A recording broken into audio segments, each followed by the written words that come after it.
A big secret, a mass migration, grand odysseys taking place all over the globe, and even the creation of states themselves. The California Gold Rush of 1848 was an event that changed America forever. Those able to reach the West had their eyes set on unimaginable fortunes capable of changing lives in an instant. Welcome to Bizarre History. Today we look at the lives of the 49ers in 1848 during the Gold Rush.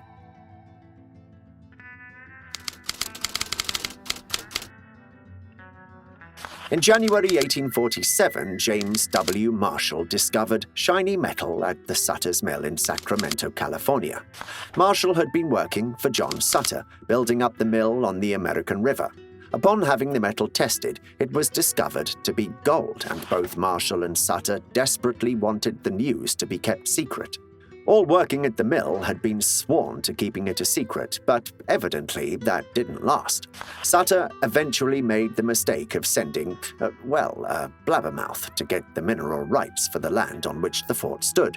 Along the way, as someone with great difficulty keeping a secret is wont to do, Charles Bennett told about the discovery of gold approximately 3 different times. Within a month, come March of that year, the rumor of the discovery had made it to San Francisco newspapers. By August 1848, the New York Herald was reporting the discovery on the east coast of America. In December, President James K. Polk announced the discovery to Congress. Sutter and Marshall's worst fears had been confirmed. The rush was on, and with the presidential announcement, the discovery's validity was no longer in question.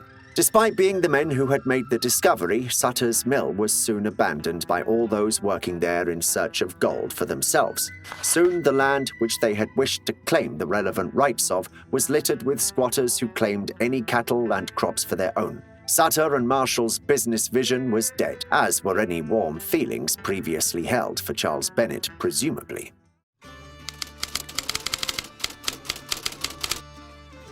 While acquiring gold was all the motivation one needed, the journey to reach the site in California was, frankly treacherous. Not a single route to California at the time, before it was even declared a state, was short or easy. One route meant sailing from the east coast of America around the southern point of South America.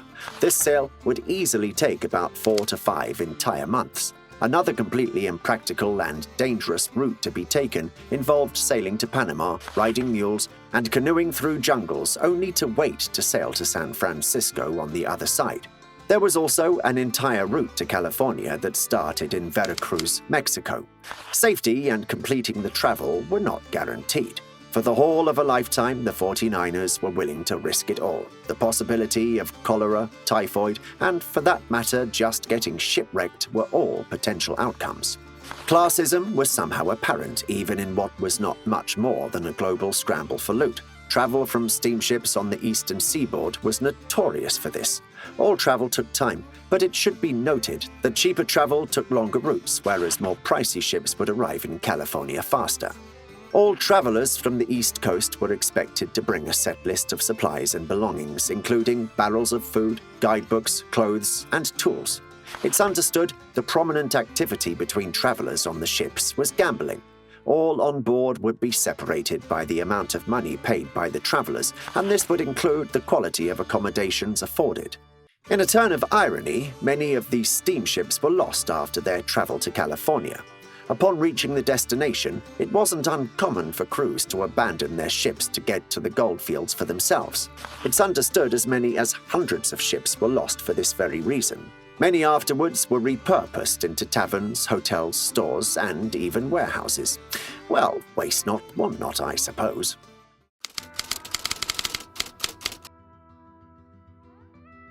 The 49ers were about as diverse a group as one could imagine. Their exact identity could only be pinned down on one characteristic.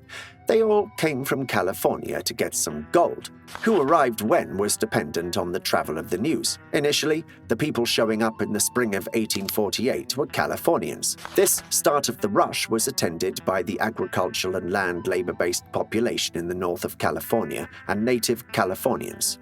Early in the rush, one could expect to find entire families arriving to work at panning some gold. Men would be accompanied by women and children in the very same task. The predominant group to follow the initial crowd was Americans from Oregon, who would have made their way through the Siskiyou Trail. Soon arriving were Latin Americans from Chile, Peru, and Mexico, some by land and some by sea.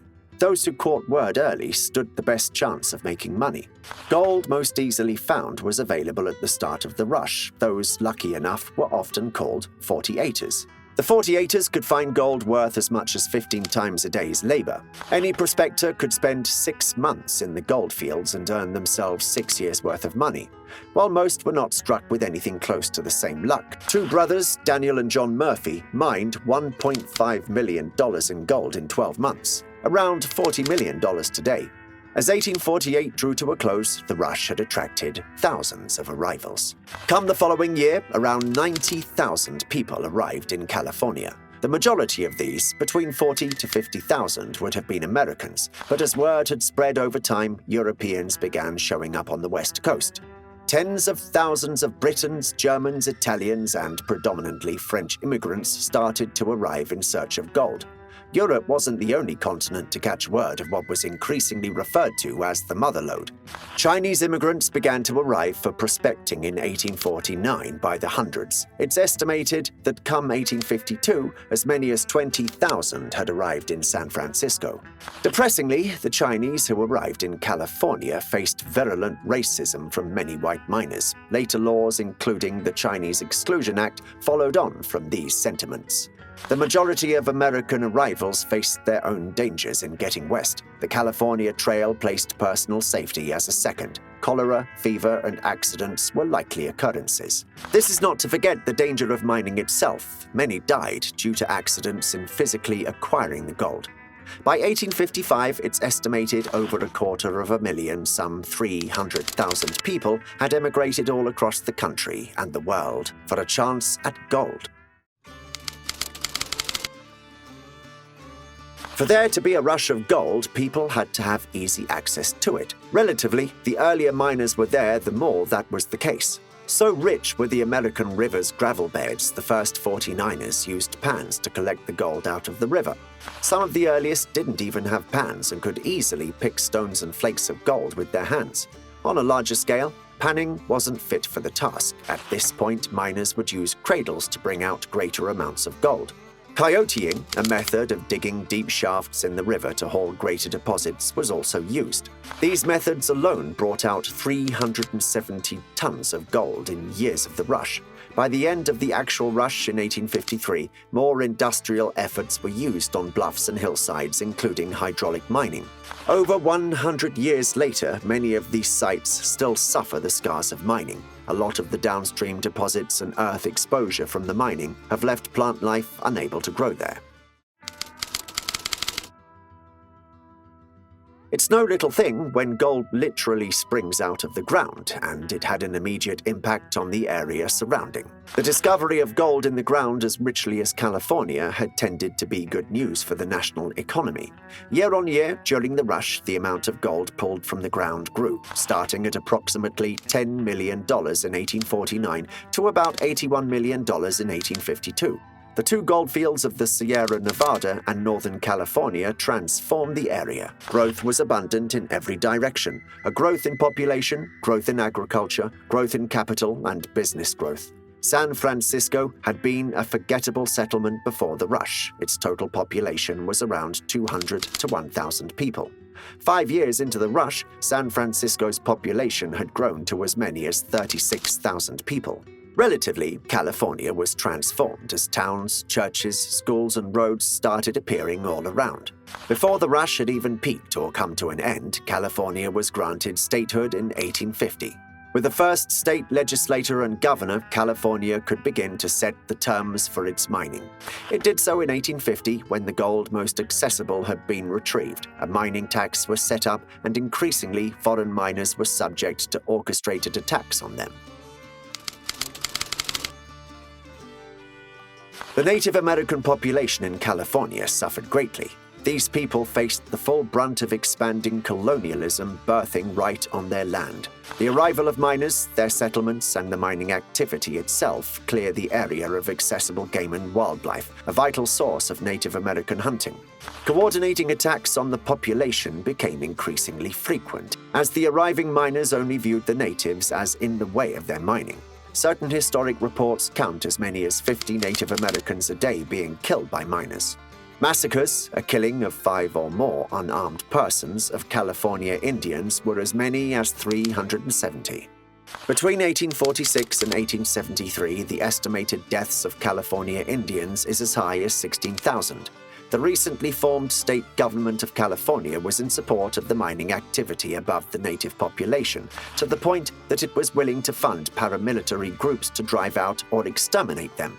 State Governor Peter Burnett declared a war of the races was taking place and believed there could only be one winner.